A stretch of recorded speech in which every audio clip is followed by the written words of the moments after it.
Condensation.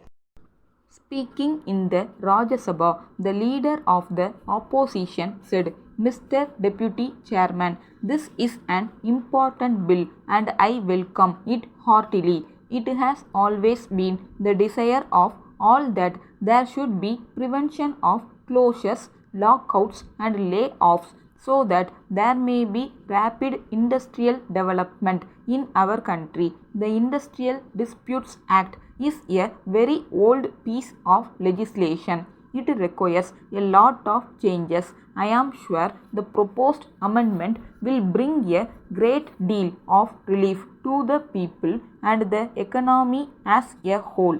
I would like to make some suggestions for further improvement which may kindly be considered by the Honorable Minister. Sir, I would now like to make three suggestions on the Industrial Disputes Amendment Bill.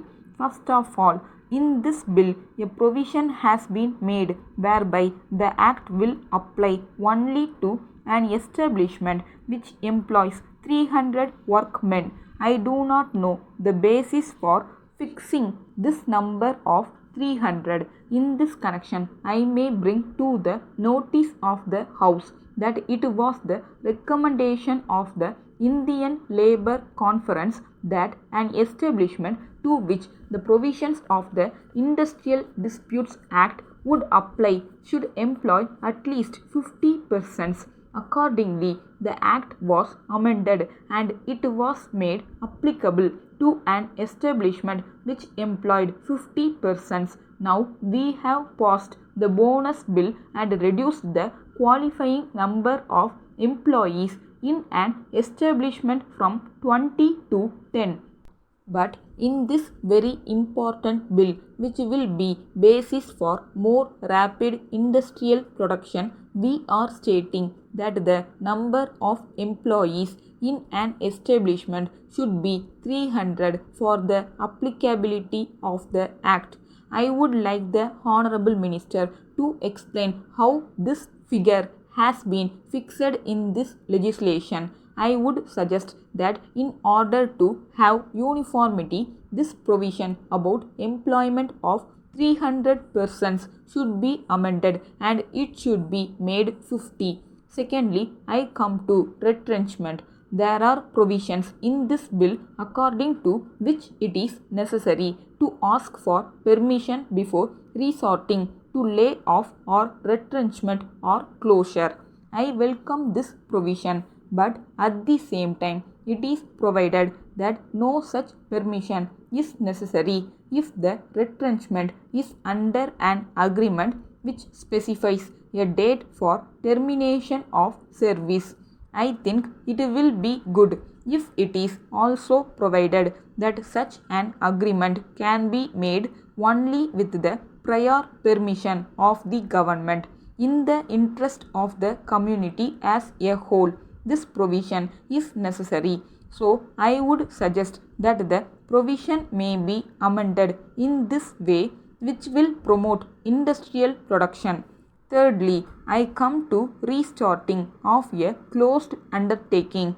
The provision made in the bill refers to restarting of an undertaking which was closed down for reasons other than unavoidable circumstances beyond the control of the employers. In actual practice, we find that many industries are closed down for various reasons. But it will be easy for an employer to argue that he had to close down an undertaking for reasons beyond his control. For instance, it may become necessary to close down an undertaking due to the working of the entire economic system.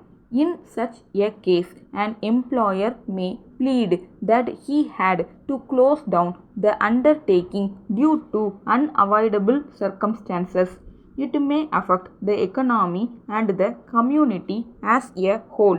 So, I suggest that it will be better if the provision is so modified as to make it applicable to all undertakings which are closed down for any reason. Elaboration. 1. K7 English Medium Girls School, Calcutta requires a principal. The school belongs to a large industrial house. It has 2000 students.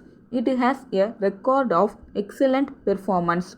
It is necessary for the candidate to have high administrative and technical skills. The post will be suitable for a female candidate who is willing to stay in Calcutta on a long-term basis. Candidate should be a postgraduate. He should have experience in teaching in senior classes for 10 years. He should also have administrative experience for at least 5 years. Age may be between 30 and 40 years, but the limit may be relaxed in suitable cases. Salary and perquisites will be attractive.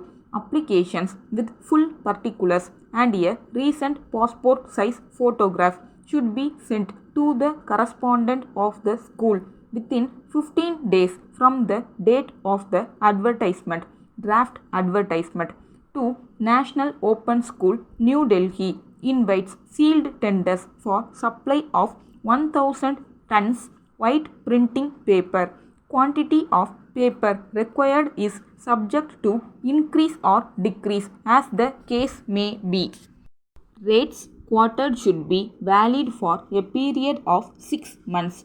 Tender forms can be had up to 12 noon on 20th April from purchase section of the school on all working days. Cost of tender forms is rupees 100. Last date for submission of tenders is 30th April up to 2 p.m. Tenders will be opened on the same day at 3 p.m. in the presence of the tenderers.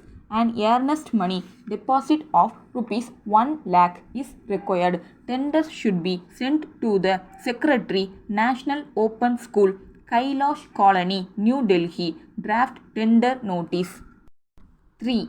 Yesterday you were witness to an accident. A van was coming from Tiruchi. It was bound for Chennai city. On the way near Crombed railway station, it met with an accident.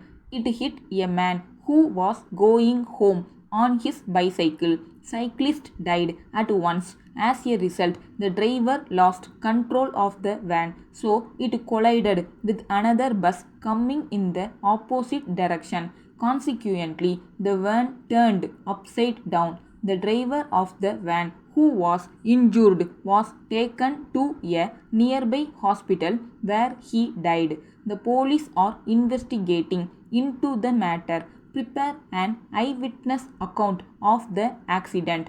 4. Draft a letter from the Chief Secretary to the Government of Tamil Nadu to all district collectors on the following lines. The people are anxious to have all amenities like water supply, drainage, electricity, etc. in a short time. Ours is a welfare state now, so it is the desire of the government to do the needful in the matter. Chief Minister desires that welfare schemes should be implemented as quickly as possible. So, collectors are requested to send a report about the progress made every 3 months for review by the Chief Minister.